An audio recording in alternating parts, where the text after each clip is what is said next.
Yeah, that makes sense why you didn't pick up. Hey, I just wanted to call you about season 7. Um, can you not do kind of whatever the hell that was? Gabby G wins a winter. Um, yeah, it makes sense why you're not picking up. Okay, well, that's all I want to say. So, see ya. Bye. Okay, well, I'll probably call you about telling you about how awful season 8 is. Okay, well, there you kind of go. I guess I'm done then. Just kidding, I'm not. What is up, everyone? What is going on? My name is Mac Long. I'm the football boss, and today I am going to be giving you my review of Game of Thrones season 7. This is the first time I am watching it. I am uploading every single one of my reviews onto my YouTube channel, and I got one more season left to go. I haven't started it yet, and yeah, let's get right on into it though. Um, I I've enjoyed every season up to this point. I definitely think there are some seasons that are better than others. I had some mild frustrations with season 6, but they were more like little nitpicks where I was like, I think they should have done maybe a little more here, a little more here, a little more here. This season to me is just such a mixed bag. I mean, there are some things I think are cool about it. I think it's the best looking season by far. There are definitely some satisfying moments in the season, but my gosh, I mean, it just feels very rushed. Some of the writing is weird, and and like everyone just seems to magically transport all the way around this world, even though that has not really been what the show has been like. And I think one of the problems with that is that it is 7 episodes. I think it needed a couple more episodes. But I think one of the more frustrating things about it is I actually think if you add 10 more episodes, fix up the story a little bit, I honestly think this could be a good season because, just as I said, there are some good things in it. There were some satisfying moments, there were some cool moments. This is probably the season where you get the most dragon action, though. I mean, seeing Daenerys just like burn through zombies, or well, more like Drogon. Seeing Drogon just like burn through zombies. Seeing like Cersei thinking she can do whatever she wants though, and just seeing Daenerys just burn through like her like men and like all her money. They lose all the money though. That's pretty awesome. That's pretty satisfying. And then just that there are other moments throughout the season that that are really cool too. And and since this is the culmination of the show, when you have your big massive character meeting at the end, in the final episode, some of these characters of course have never met before. Some of these characters haven't seen each other in like forever though. But then you have little moments where you have the Hound and you have Brienne meet for the first time when you're like, oh, Brienne kicked the crap out of him the last time they saw him. Of course, you have your nice little trio of characters together: Tyrion, Bronn, and Podrick. They're all back together. Like these characters have so much history with each other that when they all come together, you really start to realize, like, oh man, there's so much history. These guys have a history. These guys have respect for each other. This person kicked the crap out of them last time, and that I think is just like all fan service though, and that I think they did very well. But it's just so frustrating the way that they did it though. And honestly, this season kind of reminded me of a Disney Plus show. If you watched my MCU ranking though, or really if you've been watching the MCU shows in general, you probably realize these MCU shows just really rush through everything. Even some of the Star Wars shows, they just like rush through everything. And this kind of reminded me of one of those shows. But just as I said, there were still quite a lot of things I enjoyed about this season, though. So if anyone's gonna say, "Oh, this season is garbage," I, I don't know. I don't know if garbage is the word I would use. I would probably say frustrating.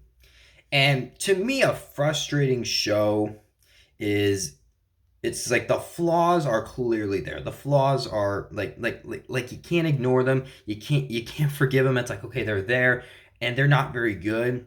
But then you look at some other things that's like, yeah, this all is pretty awesome. It's all pretty cool.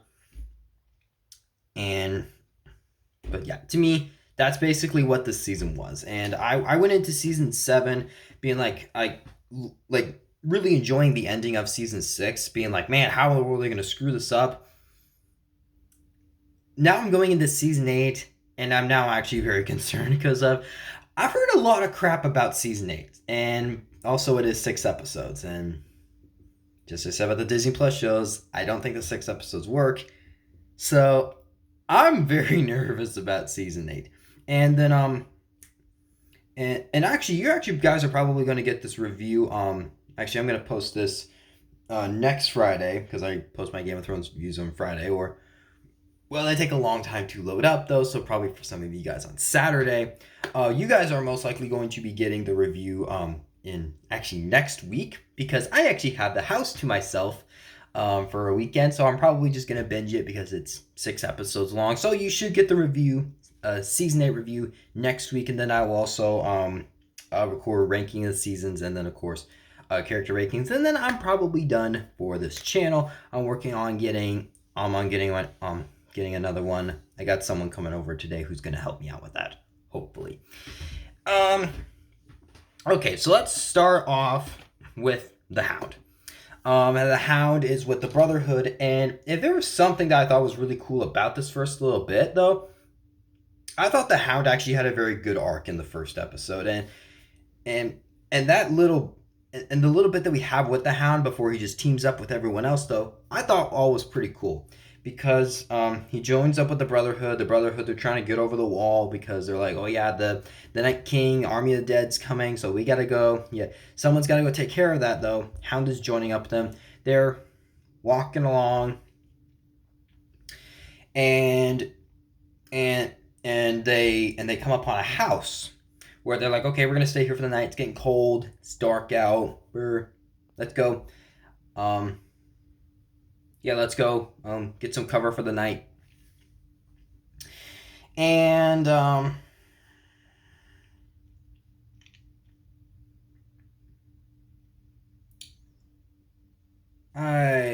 lost my train of thought. Hang on. And so they go to this house, and this house is the same house that the Hound and Arya were at early on in not in this season, but in earlier seasons though. There was a particular god that this family was worshiping. Since the Hound doesn't believe in that stuff, he shrugs it off. He's being very disrespectful to them, and ultimately steals from them. And so they finally come back to this house, and the Hound finds out that this family died of starvation, and so and the Hound is also the Hound is a very interesting character, and there's something that I absolutely love about the show. One of my favorite things about the show is how some of these characters are written. Some of these characters are just totally irredeemable. Cersei being one of them, though. But then you have characters like Tywin. I think I've already talked about Tywin already. But Tywin's dead, and he's not in this season. Obviously, I'm not going to talk about him. But like, you have someone like the Hound who's very vicious, very brutal, very violent. I mean, he does a lot of violent things, and even last season, I kind of forgot how brutal he was. He comes in, takes his axe, hits the guy in the head, hits the guy in his balls, and it's like, like this guy is brutal, he's vicious. Right there, that's like, oh, that he's not a good person. And while there are some things that he's not good at, he's a very disrespectful, kind of sometimes a monster of a person. But he also has a big heart, and he's not going to kill people who don't deserve it. And he's not blinded by hatred where he's just going to be like, oh yeah, I'm going to kill you because I don't like you. So just to say, like he's another one of those characters I'm like, I love the way he's written. And so instantly when he sees that this family has starved to death, they didn't really last very long, you can tell he actually feels bad about it, but he doesn't want to admit to everyone like, oh yeah, I knew these people, I stole from them, I was disrespectful to them. So meanwhile, the priest guy, I don't know what his name is. Unfortunately, I will probably never know. Maybe I will if I rewatch the show, although I don't entirely want to rewatch this season. But yeah, he makes him look into the fire, and of course the Hound's still being disrespectful, where he's like, okay, he's like, if you look in this fire, you're gonna see a vision. He looks and he's like, what do you see? I see wood burning. He's like, look closer. And he sees a vision of the White Walkers coming, Army of Dead coming, and instantly he goes, "Oh snap! Like all of this is true." And the way they do it is in the middle of the night, he's digging up a hole for this family, and and then the time that he spent with them, and then the time that he spends with them, he did know that they were nice people, that they didn't deserve the death that they got. So meanwhile, the priest guy comes out and he's like, wait, he's like, what are you doing? And he's like, I'm doing the right thing. I'm burying them. And then of course, yeah, says like a prayer over them. You can tell that he just feels terrible. And like right then there, I was like, wow, like that's pretty good. And that's not something you need multiple episodes with. That's like a one episode. But they basically miss the entire season because they join up with a couple of our other characters at the end. Nate at the end of the show. We're not going to get into that quite yet. Let's go to Arya real quick because there's not really much to talk about with Arya until she gets back to Winterfell. Of course, this is kind of a she wipes out House Frey, and it was the opening scene, and right away I was like, wait, I thought Walder Frey died, and is it a scene that we needed? Probably not, though. But it's definitely something that can like make you think. Where it's like, wait, what happened to him? And you can kind of tell right away where Arya is just like, no, the women don't need to drink the wine. And then of course she just like recollects like everything about the Red Wedding, where she's like, oh yeah, you killed a mother of I think a mother of 5, Robb, Sansa, Arya, Bran, Rick. Yeah, 5. Sorry, I had to go through the Stark kids once again because I haven't seen some of them in a while, and some of them I just literally don't care about. Sorry, Bran.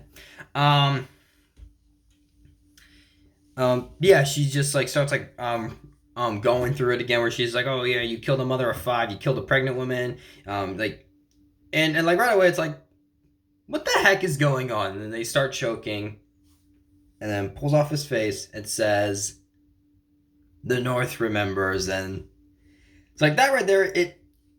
It's a nice scene, but I'm like, do we really need it? Okay. And so her real plan is to go to not Winterfell, to go to King's Landing to kill Cersei. Cersei's basically the last person on her list. She hasn't really gotten to kill anyone on her list. So actually, no, Walder Frey. Besides Walder Frey, that's probably been about it, though. And she finds out from one of her friends in the early on season, one that makes pies. She finds out from him that the Starks have reclaimed Winterfell. Jon Snow is king of North, and this is something else a little frustrating that I found about that was kind of the weird writing is it is where her friend can basically recollect and basically know every detail, because he's like, oh yeah, he's like, Jon Snow beat Ramsay Bolton in the Battle of the Bastards. It's like, okay, I know they were both bastards. How do you know the details of it? Like he comes up with the details, and it's like, okay, kind of weird, but I mean, oh well. So she heads home, and that's another one that we're gonna cut off right there. And okay, another one that we're gonna touch up on real quick. Actually, there's not really much to talk about. We probably spent a little too much with Sam. Probably spent a little too much with him last week. I mean, there's like this like whole there's this whole like shoot, what would they call it? It's not a monologue. It's basically just like showing like it's basically kind of like showing like what Sam's been doing. He's at your Hogwarts library, which I know I called it a Beauty and the Beast library before. This season, it's like, no, this kind of looks like a Hogwarts library. I mean, you got like the restricted section. Oh, you can't go in there. Of course, Sam just goes, yeah, screw that. Takes a whole bunch of books and ends up leaving. So honestly, that's really about much. That's really that about that much to say. But yeah, and he does heal Jerome, and kind of gross, but it's kind of pretty cool cut. in it though, where he's like trying to like cut off like one of the scales, and then like the next scene it goes to I think like someone like eating soup or something, which it's a cool cut. Like that's where I go. Like this is probably the best looking season by far. So yeah, so just to say about Sam, I mean, it basically like shows like everything going on in like Sam's day, where I mean he's like taking out everyone's crap and stuff. Yeah, I don't like that's like really did you really have to do that? So yeah, and and and of course the Maester in charge, Professor Slughorn in Harry Potter. Um, he believes in the White Walkers. He believes in Army of the Dead, and and and Sam's like, hey, let's send messages to everyone because if you send messages out, they're gonna believe you. Well, he does believe in the Army of Dead. He doesn't believe that they're a threat. He's like, yeah, he's like, we have the wall. They're not getting over the wall. We're fine. They're just gonna stay over there as long as no one goes to the wall. We're fine. And like, no matter what Sam does, they're just like, they're like, okay, you're right, but we're not in any danger, so why bother sending letters out? And so yeah, so in the meantime, Sam heals drone. He and Gilly. I almost forgot her name for a minute. Yeah, she's been reading. She's finally learned how to read, and while both of them are reading, someone finds out that there is dragon glass at Dragonstone, and so instantly Sam sends a letter to John. Gets to John pretty quickly, which was another frustrating thing where all these birds seem to magically teleport everywhere. Everyone finds out everything instantly and stuff. So and yeah, eventually Sam gets sick of them. Heads back to Winterfell, and he's like, screw these guys. I'm just gonna join the main cast because I'm not really connected to them in like any way, shape, or form. So I am looking forward to a John and Sam reunion in season 8. Hopefully, it will not get ruined by arguing. Speaking of that, Daenerys gets to Dragonstone. Dragonstone was the same place that Stannis was at for a good majority of the season before he decided to move north. Kind of a mistake on his part, although he made a lot of mistakes though. And this was another very, very frustrating storyline is Daenerys. Daenerys has been one of my favorite characters though, and I just don't really understand what they were doing with her this season. I mean, she just seemed she just seemed to be ignoring like the big obvious things where it looks like everything that they've been setting up with her at first just kind of gets ruined. Where how do I want to say this? I mean, it's been about a week or so since I've seen season 7, but like she's like so she's like she just really gives people like different like different choices though, where it's like she doesn't force some people to follow her, but other people she just like forces. She's so like oh, everyone bend the knee before me. That's never really that's not something I can remember her doing in the earlier seasons, especially when she's like ruling in season 4. I mean, yes, she had support of the people. Yes, she had support of the people, but even some of the people that she wasn't supporting, she wasn't like, hey, kneel before me or I'm gonna kill you. That's just really not something that that she's like ever done before. And meanwhile, there's even a scene with Missandei when Jon Snow comes around. We'll get into that just a wee little bit. Where Missandei's talking to Jon Snow and Davos, and like Jon Snow like asks her, he's like, wait a minute, you're serving her, aren't you a slave? And she's like, yeah, I serve her because I want to serve her. And like, oh well, what if you don't want to serve anymore? Well, then she's just gonna wish me good luck and send me back home. But then the very next episode, she gives other people she tells other people, hey, join me or I'm gonna kill you. My dragon's gonna burn you alive. And she even burns the Tarlys alive. Tarlys, Sam's family. She's murders in his entire family. And of course some people like they're like, no, we're not gonna do it. And Drogon's up there just like roars, and they all bow down. It's like that. What? You give some people the choice, but you don't give others. To me, this is kind of pointing her in the direction of a villain, which since she's one of the best characters in the show, I just don't really know why they would do that. And changing course up a little bit, though, Jon Snow, King of the North, gets two letters basically that at the exact same time. Did they get sent out sometime or another? I don't know. The timeline's a little off in this one. I mean, it okay. I'm not saying like let's do like multiple time jumps in the show, but it would be like right away where like scene to scene everyone would know information of the previous scene, even though they should have no idea what's going on. So Jon basically gets two letters at the exact same time, one from Sam, one from Daenerys. The one from Daenerys being like, hey, King of the North, come to Dragonstone and bow before me, and let's go take out Cersei. Because really basically everyone else in the show is with Daenerys right now. I mean, Daenerys has the support of the Mortells, the Tyrells, the Greyjoys. Basically, everyone in the show has teamed up with her to take out Cersei because Cersei's sure made a lot of enemies. We're gonna get to Cersei in a little bit. That bitch. And so the meanwhile, Jon gets a letter from Sam being like, hey, all the dragon glass that kills White Walkers, the one that we lost all the way back in Hardhome, there's a whole bunch of it at Dragonstone. You go get it, you refine it, we can make weapons out of it. And so Jon heads out there, of course, not with the support of a lot of people, though, including Sansa, but Jon puts Sansa in charge. We'll get to her in a little bit. Jon, this is out on Arya, but I'm pretty sure they're gonna meet up again in season 8, which I am excited for that. I am excited to see them meet up again. I don't think I've seen them since like the first episode, maybe the second. I don't know. Way back in season 1, man, they were so young then. And this is a character meeting that I just really felt like just got ruined by dumb arguing.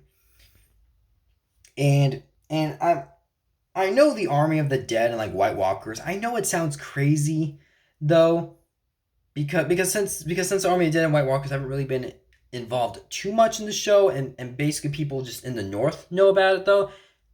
People, someone like Daenerys, if she doesn't believe it, like, okay, fine. But honestly, one of my favorite scenes in the show is when you have Tyrion and Daenerys way back in season 5, them kind of going back and forth. The one where Daenerys is like, I'm not going to stop the wheel, I'm going to break the wheel. That's probably one of the best back and forth conversations where they're not arguing. They're kind of bouncing off one another. And then first of all, Emilia Clarke and Peter Dinklage did that scene very well. And so meanwhile, then you get a scene that I mean, for me, when he showed up in the, I think, 3rd episode, something like that, I was like, oh my gosh, I'm like, my favorite characters are going to be like, my 3 favorite characters, probably Daenerys, Jon Snow, Tyrion, probably, okay, Tyrion being number 1, then Jon Snow 2, and Daenerys 3, something like that. Oh wow, my screen got bright very fast. Cool. And so yeah, I just got super excited, but I just felt like that back and forth is just gone. It's just gone, and it's just ruined by arguing. Where Daenerys like, okay, I'll help the North if you bow down before me.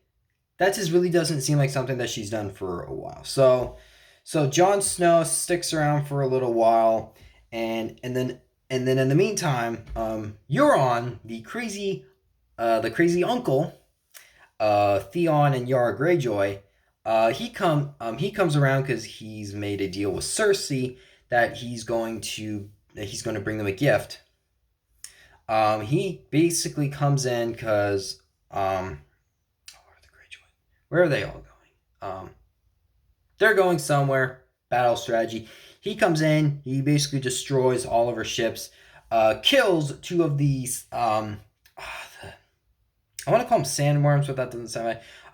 2 of Oberyn's daughters, though, and yeah, Euron's a psychopath. I kind of hate him. He's another douchebag of the show, and he ultimately kidnaps Yara, and I guess we could kind of call this a character arc, though, but of course Theon just being tortured, just probably having probably the worst life in the show. Be I mean, probably besides Sansa, though. I mean, for at least Sansa, though, she's at least gotten back up in power. She's at least like gained she's at least not in a bad position right now, especially for what she does at the end of the season. And but just Theon, just yeah, it's a little hard to kind of get over that. Now, I did kind of want Jon to go like, oh, Ramsay, yeah, he's dead. He got eaten alive by his own dog. That would have been nice for him to know. And but yeah, but he has a choice: rescue his sister or kind of flee. And unfortunately, he flees. His people aren't very happy about that. Oh, I know what that is. It's basically telling me how much screen time I spent on my other phone. And so then basically everyone goes back to Dragonstone, which is where Daenerys is at. And at the same time, her Unsullied army take Casterly Rock. Casterly Rock, one of the Lannister holds. They easily take it, but really all of the forces got diverted in the other direction. They go to, I think it was Highgarden, which is where Olenna's at. And to me, man, this was one of the best moments of the show. Olenna poisoned and killed Joffrey way back early in the season. Cersei doesn't like her, and then plus Cersei kills her entire family. Cersei doesn't like that very much. And so Cersei basically comes up with this plan to kill Olenna. Jaime talks her out of it, and basically Olenna's just gonna get like this painless death. And so she drinks the poison and admits to Jaime, yeah, I was the one who killed your son. I want you to tell Cersei. I want her to know it was me. And it ends the episode like that. That was fantastic. That is number one, fantastic writing. And number two, that's a nice, satisfying moment where Olenna's like, I'm gonna die. I know I'm not gonna get to kill Cersei. But if you at least tell her I was the one who killed Joffrey, there's absolutely nothing you can do to me because my entire family's dead. I'm dying this painless death. All the torture and all the bad stuff you wanted me to go through, you won't get to enjoy it. But I will get to enjoy that I killed your son and you get to know about it. Like that's about that's a boss move right now. Olenna being my favorite Tyrell. I mean, it's sad seeing her go out, but boy oh boy did she go out with a grand slam. Like that's something I don't have a problem with. I got a lot of frustrations with the season. That scene is not one of them. And then at the same time, since all the Lannister forces have been diverted away from Casterly Rock, Daenerys then comes in and attacks the Lannister armies. And this is another scene that it's just freaking awesome. I mean, you can hear the Dothraki coming in. All the Lannister armies line up, and you can probably think like, okay, this might be a pretty intense fight. And at the moment, Jaime's like, we'll be okay, we can make it. All of a sudden, you hear this roar of a dragon. Drogon flies in. Daenerys on his back. Dracarys burns through like the entire Lannister. That entire last little episode is amazing. I mean, there's like a one shot in there. There's some brutal action. All the money that they were going to use all the money that they robbed from the Tyrells are going to give to the Iron Bank because they owe the Iron Bank. Of course, another great line in this show is the Lannister pays their debts or something like that. So basically, they bring all this money back and Daenerys just destroys it, just burns it, and it's like, oh no, yikes! And for someone like Cersei, obviously, I will get to Cersei. Obviously, I will get to Cersei eventually. But Cersei, I mean, she just thinks she can do whatever she wants. She hates basically everyone in this world and will kill everyone to do it, though. But she's also just so overconfident in herself, like, oh, whatever it is, we're gonna defeat it, we're gonna kill it, even if it's like, no, there is no way you're gonna do it. And even Jaime realizes that, where once he gets back from the battle, he's like, that was one dragon. She has 3. And plus, she has the support of all these houses. He's like, we're all gonna die. We're gonna get destroyed. And so he's like, we'll win. We'll be all right. We all right. We got Kyber. Kyber's gonna help us fix everything.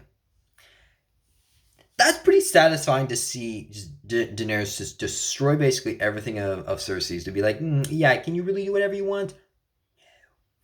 And then of course leads to a pretty intense moment where Jaime comes in ready to kill her, and then Drogon comes in. Well, because Drogon gets shot down by Bronn.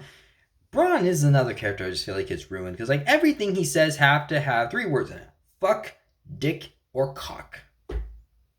Really? It's played for jokes. Sometimes it's funny. Sometimes it's just like, does every line you say have to say that in it? But yeah. So he shoots down Drogon. Drogon falls. Daenerys tries to pull the arrow out. Jaime runs in, trying to kill her. And Drogon comes in, burns his horses, but Bronn comes in, saves him. That's a pretty intense moment right there. Like that's where I go, that's good Game of Thrones moments. That's what makes the season so frustrating, because you have moments like that, or actually moments like the entire battle that are like, wow, that was amazing, that was awesome. And then you have our next little scene that's just plain stupid. So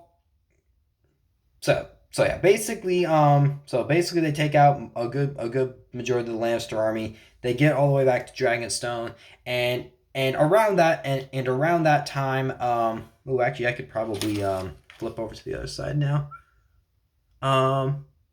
Yes, here we go.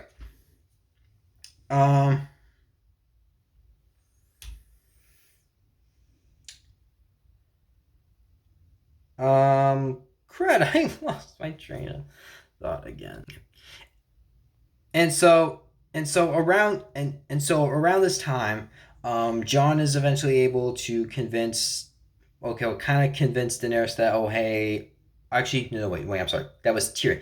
Tyrion convinces Daenerys like, hey, he wants the Dragonstone. Let him take the Dragonstone. We didn't even know it was here. We don't need it though. Let him do it. What's the harm in it? And so Jon takes the Dragonstone. Wait, I'm sorry. Takes the Dragon Glass. They're preparing to make into weapons, and so then Tyrion comes up with a very stupid plan of being like, hey, we're going to need all hands on deck to fight this army of the dead. We got to forget the throne a little bit. So he wants Daenerys to call a truce, but Tyrion knows that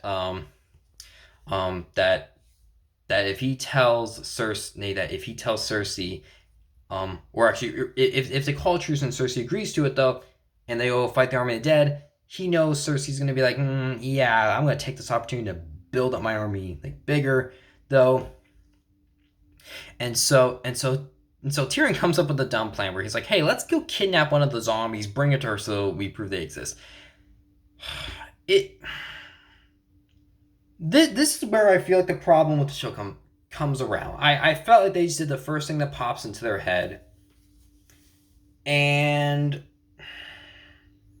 it is kind of frustrating because Cersei's this person that will not listen to reason. She's so blinded by hatred that if she's told, hey, an army of dead's coming, she's gonna, oh yeah, right. And even in the first little bit of the final episode, they even bring the zombie, like they have the box out, and she's like, yeah, really, yeah, I think this is just child's play. I think you're just trying to build up your army. So it's like that feels right on with the character. So it's like, how do you bring her north to prove they exist? I felt like they just did the first dumb thing that pops into their head. So that's something I'm a little frustrated with. I don't know if you could have done it any better, but I'm like, it's a pretty stupid plan. But yeah, I think it was something that they just kind of like got away. So we got a couple character meetings. Gendry returns, Robert's bastard son that basically left all the way back in season 3. I kind of forgot about him at the moment, but when he kind of showed back up, I was like, oh, that's Robert's son. And I eventually learned along the way his name is Gedry. I don't think I ever knew his name before. He joins back up. They go to Eastwatch, which is basically along the ocean. It's basically where the wall ends at the ocean. They join up with Tormont. Tormont kidnapped the Brotherhood, and along with the Hound, and they basically head north over the wall. And this episode is probably the most frustrating episode so far, because there's so many great moments in Beyond the Wall, but oh my gosh, there's a lot of stupid things in it. So they find a zombie, and They find a White Walker with basically 6 zombies around. Why did they split off? I don't know. Basically every scene they're all together. Sure. And Jon Snow, with his sword, kills the White Walker. Conveniently, one zombie is still alive. And that's another thing, because I was like, wait, didn't Jon Snow kill a White Walker in Hardhome? Did any of the dead drop dead after that? No. To me, that sounded a little. To me, that did not make a ton of sense. That I was like, I think that was not very good writing. Or it's like conveniently that White Walker that Jon killed way back in Hardhome didn't make any zombies. Maybe, but to me that just felt made up. And so they take the zombie, and so the zombie lets out a scream. They get stuck on the lake, and this is easily probably one of the dumbest things in the show. Gedry, who has never been in the snow before, has definitely made it clear, like, oh man, I'm super cool. Because, okay, I mean, I live in Washington. It can get really cold here. It can get really hot here, but it's not like I live in like Arizona or something, and like our winters are basically like 60, 70 degrees. Though if where you live, your winters are 60, 70 degrees, and then you go and you go north to something like Washington and it's like 40 degrees or something like that, though, yeah, that's going to feel even colder because you never experienced something like that. So Gedry somehow runs all the way back to Castle Black, to Davos, sprints all the way there. They get a message out to Daenerys. Apparently she listens to it, even though she's like, yeah, I've never believed in this army of the dead. She doesn't believe them at all. Somehow that letter convinces her to go, and she gets there basically in less than 24 hours. What? And she basically gets there in 24 hours because, first of all, they made it clear it's a one. They made it clear they stayed on that rock in the lake the one night, and like it just made no sense. And there's obviously no way they would have stayed there for months on end, because in normal circumstances that's what this would have done.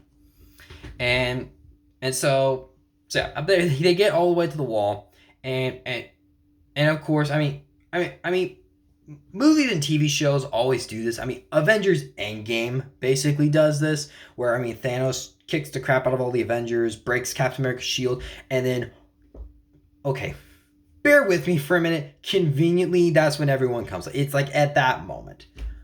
No one cares about that, because everyone goes, the portal scene is awesome.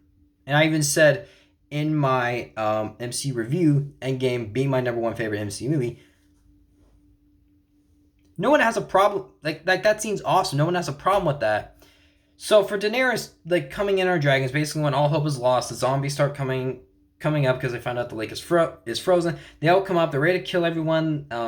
They even killed some of the wildlings. The priest is dead. Tormund almost dies, and it's in that moment where it's like, oh, all seems hopeless, and Daenerys comes in. TV shows and movies, they do that all the time. But it was in the moment where it's like, wow, that was fast. You sure got here fast. But is it cool seeing Daenerys on a dragon burn zombies? Yes. That is awesome. Like, that's something I don't have a problem with. I just really felt like they probably should have done the hard work in kind of just getting to there. And then another thing When the zombies find out that the lake is frozen, because of course the Hound being kind of stupid, throwing a rock, hits one in the jaw, and then another one comes to the lake, doesn't do anything. I know it takes a little while for the zombies to like get to them, but it's basically like, all right, 3 or 4 zombies come up, then a little more. Why isn't it like the zombies easily would have won, but it's because they're the main characters, and then so it's because Daenerys can come in and save everyone. But yeah, that's where I'm like that was ridiculous. And then of course the biggest twist is then the Night King takes an ice spear, throws it. I believe it was Vershon. I know Drogon Vershon. I don't know what the other's name is. I think it's Aegal, something like that. I don't know. I don't even know if they said the name out loud or even if they said it in a while. Hits the dragon neck, kills the dragon.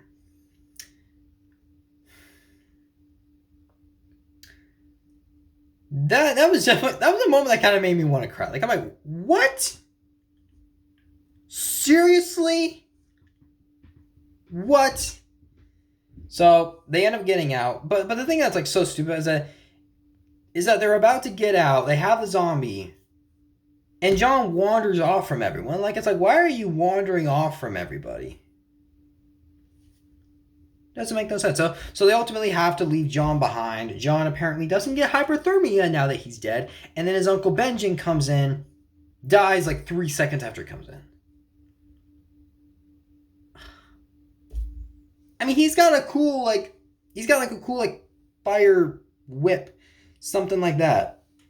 Nope, easily killed off. That, just like seriously, I don't really know much of Benjen, but to me, I mean, they introduced him, they kind of reintroduced him last season, be like, oh, he's still alive. And then right here, he finally gets to meet with Jon Snow, and he dies. Basically, right away, I was like, really, not a fan of that. And then one of the last things that was kind of stupid is that in the next episode, they were like, oh, can zombies swim? No, they can't swim. How the hell did they get a dragon out of the lake? Like, how? I don't know. And so they turn into an ice dragon. To me, I don't have a problem with that because, I mean, first of all, an ice dragon is probably really cool, though. Having the Night King have a dragon is cool. I'm sure we're going to get Drogon versus Vershon fights, a dragon fight. Come on, that's going to be kind of cool. I hope that happens, and I hope that's kind of cool. But yeah, Vershon's an ice dragon, and then in the final episode, they break down the wall. So, yeah, everyone's probably fucked. Everyone's probably going to die now. So, yay. And, then they pull Joshua in the Bible where they knock the wall down, all the zombies go over there. That is in the final episode. We're not quite there yet. And so just as I said, like around this time, that's when everyone in the show kind of meets up. And now we get to go to Cersei. Oh my gosh, man, I really love Cersei. That's an exaggeration. Yeah, Cersei's probably my most hated character now. I mean, she's just the absolute worst. And just as I said, right, she thinks she can do whatever she wants. She has the support of the Iron Bank, though. So, but just as I said, she loses a good majority of the money. She doesn't care. She's like, oh, we'll find more money. But she just thinks she can do whatever she wants, and she's just like she can just get away with it, and so eventually so then when Euron comes back and they and he brings her Oberyn's wife and then one of her daughters, she poisons the daughter in front of her. And she's like, yeah, you're going to watch your daughter suffer and die, and you're going to watch her turn to bone. Yeah, that is over-the-top cruelty. That definitely sounds like something Cersei would do. I don't like the Martells. I liked Oberyn. That's it. But that was like, whew, that's pretty bad. That's really, really bad. So, yeah. Cersei's a fucking bitch. They still, and then of course she still has, and then of course she still likes to sleep with her brother. But now she's like, I'm queen. I don't really care about hiding it anymore because if people have a problem with it, I'm just gonna kill them. Which leads to one of the final scenes of the show that was also very satisfying. Another scene I don't have a problem with. Probably already know what it. So just like I said, first 40 minutes of the last episode, season 7, to me that was basically like fan service. I mean, Daenerys, epic entrance. You have all your characters basically in one area, and of course they ultimately prove that zombies are real. They killed a zombie, and Jon Snow, kind of being loyal, kind of gets it thrown back in his face where Cersei's like, okay, fine, we'll call a truce if you guys don't go over the wall and deal with the White Walker zombie. And Jon's like, yeah, well, I swore allegiance to Daenerys because I did that when I was injured. Because somehow I made it all the way back, and somehow she waited. Sure. And so she's like, yep, okay, fine, we're no deal. Tyrion eventually talks some sense into her. She eventually goes to, oh yeah, we're gonna help you. But then in the end, she goes, yeah, I lied. I'm not gonna help them. I'm not gonna help them at all. And like that's where it's like, you got to be kidding me. She's so blinded by hatred. She's so blinded by hatred that it's really infuriating. It's so infuriating to be like, wow, everything's just getting thrown in her face, and she just does not care. And I mean, of course, she is trying to protect her child because she's pregnant now. But yeah, I mean, she just hates everyone in the world, and is like, if everyone dies, okay, I will just enjoy watching them die. And she's so overconfident that she can just beat everyone because she's like, I'm queen, I can do whatever I want. That kind of think of the army of the dead. It's big, and if they get everyone, all the people who have died throughout the show are all coming to King's Landing. But she's like, we'll defeat him. We got Kyber. He's going to help us. I'm going to build my army up. We're going to win. It's like, I don't think he can win this battle, and that's something she does not understand, or it's just something she does not care to understand. But Jaime, who loves his sister in a very gross way, has been going on a character arc for quite a while. He eventually stands up to her, and this is something that I've been wanting. Actually, I have mostly been asking for it for the season, though, because he sticks around for most of the time. Actually, not so much in season 4. But season 5, he tries to rescue Myrcella for her. Season 6, he recaptures Riverrun. He doesn't do that for her, though, but he does it because his son asks him to. He loves his son. He's basically been doing everything for her, and eventually he stands up to her and he's like, did you not hear the giant army of the dead? Yeah, I heard it. We're going to defeat it. And he eventually stands up to her and he says, no, I'm not tolerating your bullshit anymore. And he pieces out and he leaves. That's another one of those satisfying moments where I go, that was well done. That was great. And so he's on his way to Winterfell. And right before we get to the final little twist with Jon Snow, let's go to the sister meeting. Arya gets back to Winterfell, and this is a scene that I really felt like just got ruined by arguing. Because, I mean, I don't even know if they were trying to play this for jokes, though, where it's like they were trying to force too much humor in it, but to me, it just did not work. Because you have the guards being like, oh, I don't want to talk to Sansa, you go get her. Oh, I don't want to talk to you, go get her. One of the guards also being Eddie Munson in Stranger Things. Rest in peace, Eddie. And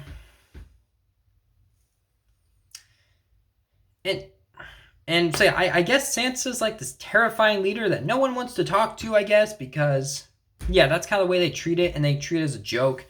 And I was kind of hoping for like a Jon Snow Sansa meeting, um, like the way they did that. I mean, when Sansa shows up, that's like, oh, it's like, oh snap, Sansa's here, and of course they see each other, run up to each other, hug each other. Um, they play like the Winterfell music, the yeah, like shoot, I can't remember what that instrument's called. Yeah, they play the music. That's a great moment. They don't really do. I mean, they play it a little when like Arya's kind of like soaking in, like being like, ah, my home. But just two characters that I've honestly wanted to see come together again for the first time in quite a while. Sansa and Arya. I just feel like it kind of gets butchered, where it's not like, oh my gosh, like my little sister misses so much. Oh, my big sister. Oh, you're leading. Oh, that's so cool. There's that. Except they just spend the time arguing. Now, some of that is Littlefinger just like manipulating everything, pulling the strings of everything. He's just riling them up. And I don't even know what his plan was here. To be completely honest, I don't even know if he had a plan. Because honestly, he just loves to stir up chaos. He just loves to just rile everybody up, make everybody angry. And that to me was basically what he was doing again. So, but another satisfying moment. So, there's even a point in the show where it looks like Sansa's gonna kill Arya, which if she did that, that would not have made me very happy. I would have been like, "Are you kidding? We finally get this meeting together, and then the sisters just kill each other." Luckily, that does not happen. It looks like Arya is going to be on trial. Oh, speaking of that, Arya and Brienne have a nice little fight that is pretty cool. Looking forward to seeing both of them against Army of the Dead. Hopefully, they live up to that point, though, because anyone could die at any minute. And so it looks like at this particular point that Arya might die. Sansa might kill her little sister. She accuses her of murder and treason. Then looks over at Littlefinger and says his name, Lord Baelish.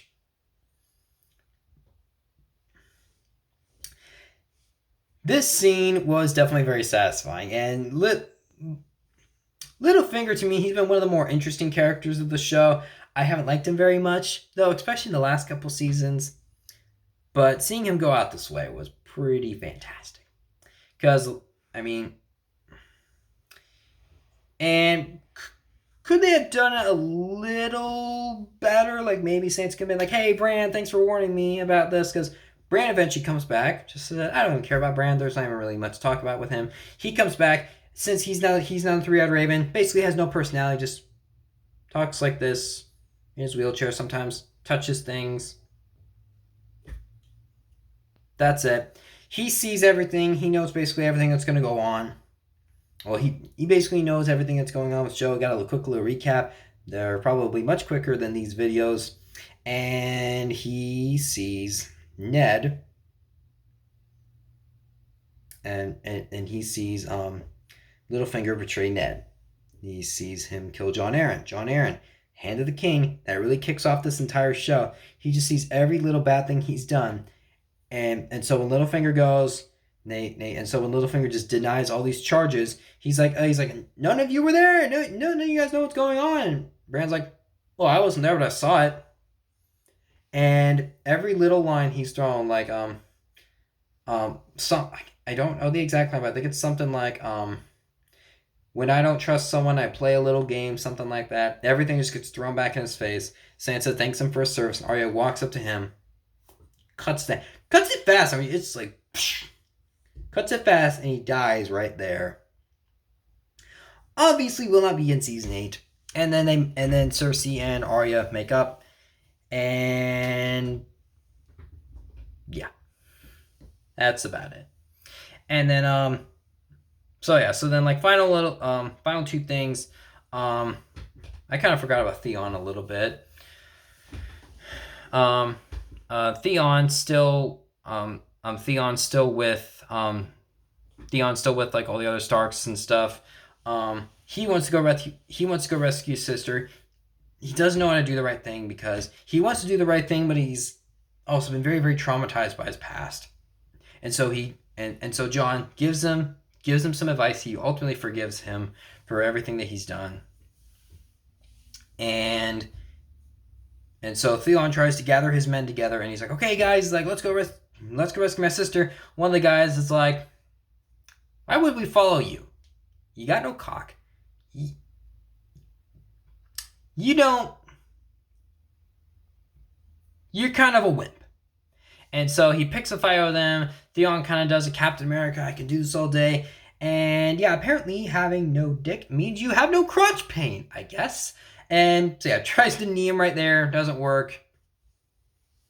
Okay, it's kind of stupid, but it's like, oh. Okay. But ultimately, Theon beats the crap out of him. And he's like, okay, who next? Let's go rescue my sister. That's most likely a next season thing. And that's another satisfying moment to see Theon do the right thing, because he's just been so traumatized by his past. Sometimes he even tries to do the right thing and he just can't do it because of his past.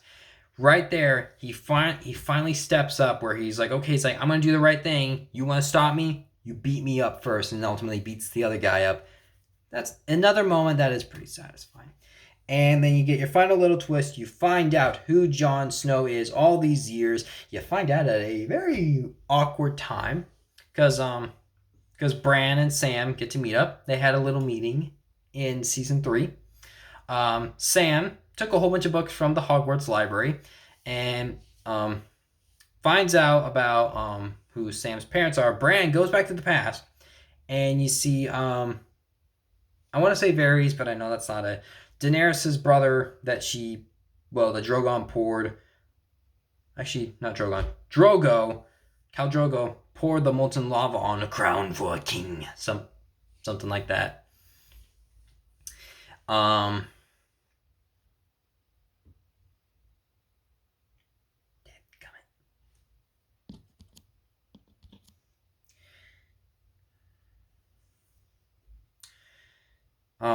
You find out that the brother is marrying Ned's sister.